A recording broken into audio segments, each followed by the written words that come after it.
पुराने ज़माने में अंदलस के खूबसूरत शहर गरनाता में एक नेक दिल बादशाह सुल्तान यूसुफ बिन जैद रहता था।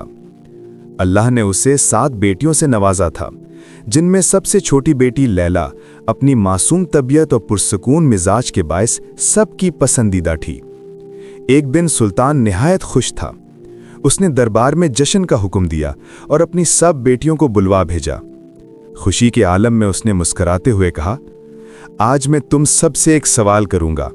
जो जवाब मुझे सबसे ज्यादा पसंद आया उसे अपनी पसंद का इनाम दूंगा। सब बेटियां कतार में खड़ी हो गईं। सुल्तान ने पूछा, बताओ तुम किसका दिया हुआ खाती हो और किसका दिया हुआ पहनती हो? पहली 6 बेटियों ने बैक आवाज कहा, हम आपका दिया हुआ खाते हैं और आप ही का दिया हुआ पहनते हैं अब्बा हुजूर। सुल्तान खुश हुआ। उसने मुस्कुराकर उन्हें जेवरात, खुशबुएं और कीमती कपड़े दिए। फिर छोटी बेटी लैला की बारी आई। दरबार में खामोशी छा गई।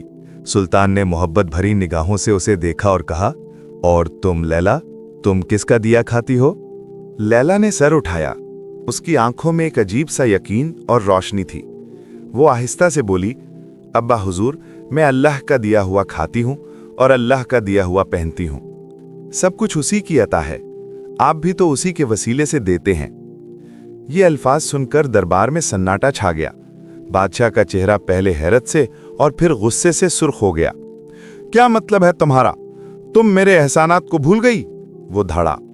लैला ने सर झुकाकर नरमी से कहा, नहीं अब्बा, मैं आपकी नाशुक्री नहीं कर रही, मैं सिर्फ ये कह रही हूं कि सब कुछ अल्लाह ही का है। सुल्तान ने गजबनाक होकर हुक्म दिया, ऐसी गुस्ताख जबान को महल में जगह नहीं।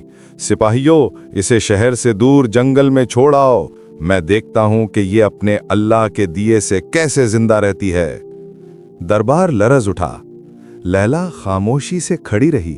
उसके चेहरे पर खौफ नहीं, बल्कि एक अजीब सा इत्मीनान था। वजीर आगे बढ़ा और अर्ज किया, आलीजा, ये बच्ची तो सिर्फ ईमान और सच्चाई की बात कर रही है, सजा क्यों? बादशाह ने हाथ के इशारे से उसे चुप कराया। मैंने कहा, उसे ले जाओ। सिपाही उसे महल से निकाल ले गए। रास्ते में आसमान पर बादल घिरने लगे। लैला ने खामोशी से आसमान की तरफ देखा और दिल ही दिल में कहा, ऐ मेरे रब, तो ही मेरा सहारा है। जब सिपाहियों ने उसे जंगल में छोड़ा तो रात होने वाली थी। वो तन्हा थी, मगर उसके दिल में खौफ नहीं था। उसने लकड़ियां जमा की, छोटा सा अलाव जलाया और शुक्र अदा किया। कुछ देर बाद उसे एक पुरानी झोंपड़ी नजर आई। झोंपड़ी के बाहर एक कमजोर बकरी बंधी थी और अंदर से किसी के खांसने की मध्यम आवाज आ रही थी। लैला जब झोंपड़ी के अंदर दाखिल हुई तो एक कमजोर सी कराह ने उसके कदम रोक दिए। चारपाई पर एक बूढ़ा शख्स पड़ा था। चेहरा जर्द, सांसें भारी और लबों पर सिर्फ एक लफ्ज था, पानी, पानी।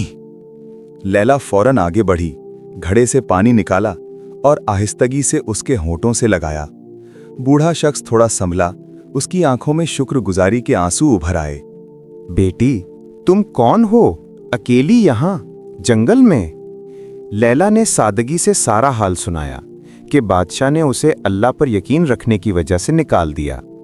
बूढ़े ने खामोशी से सुना, फिर मुस्कुरा कर कहा, बेटी, मैं शहर जाता हूं रोजी कमाने, 7 दिन बाद वापस आऊंगा। यहां बकरी है, उसका दूध निकाल लेना। दरिया पास है, पानी वहीं से ले लेना। और फिक्र न करना, अल्लाह अपने भरोसा रखने वालों को कभी अकेला नहीं छोड़ता। ये कहकर वो बुजुर्ग रुखसत हो गया। रात आई तो लैला ने बकरी का दूध निकाला। आधा खुद पिया, आधा एक मिट्टी के बर्तन में डालकर झोंपड़ी के बाहर रख दिया। दिल में ख्याल आया, शायद कोई जानवर भूखा या प्यासा हो तो वो भी पी ले। फिर वो शुक्र के कलमात पढ़कर सो गई।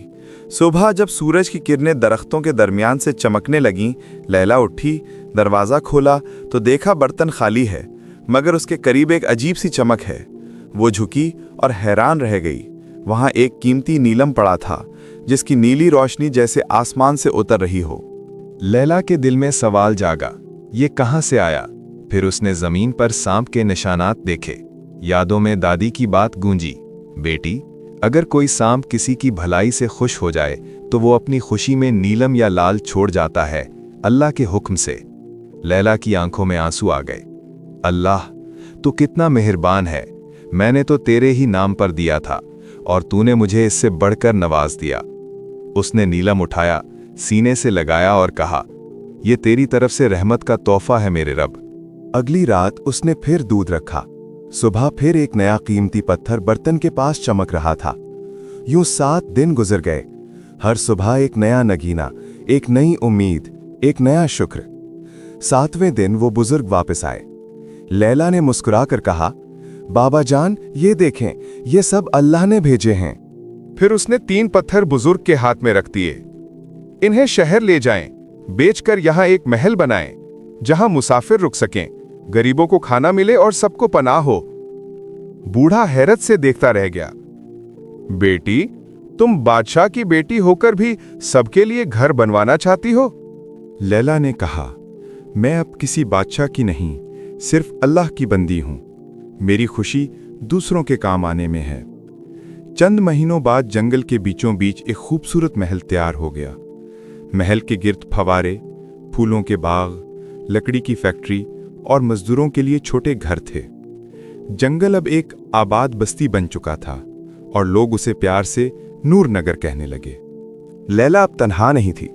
उसके इर्द गिर्द अल्लाह की रहमत और लोगों की मोहब्बत थी, और उसके गले में वो 4 नीलम चमक रहे थे, जो ईमान, सब्र, रहमत और शुक्र की अलामत बन चुके थे। नूर नगर की शोहरत अब सल्तनत गरनाता तक जा पहुंची थी।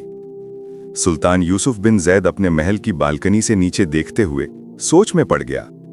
ये कौन है जिसने एक वीरान जंगल को इतनी जल्दी जन्नत में बदल दिया? सिपाही दरबार में हाजिर हुआ। आलिए जा, कहते हैं कि उस बस्ती पर एक नेक दिल खातून हुकूमत करती हैं। लोग उसे नूर नगर की शहजादी कहते हैं। सुल्तान ने हैरत से कहा, शहजादी?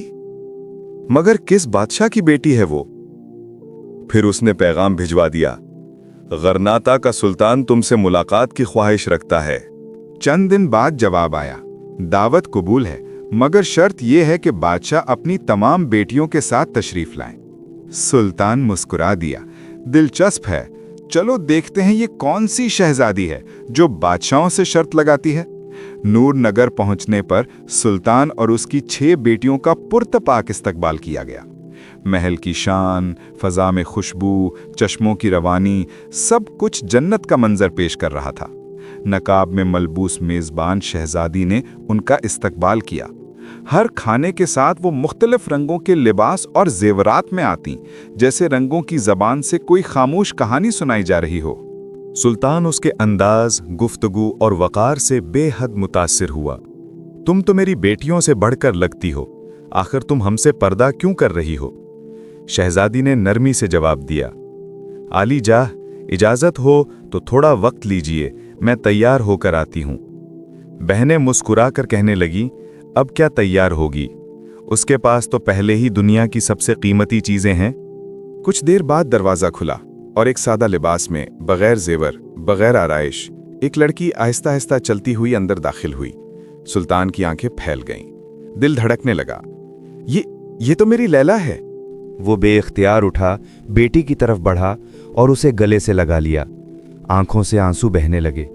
मैंने तो सोचा था तुम अब इस दुनिया में नहीं हो, मगर तुमने तो नामुमकिन को मुमकिन कर दिखाया।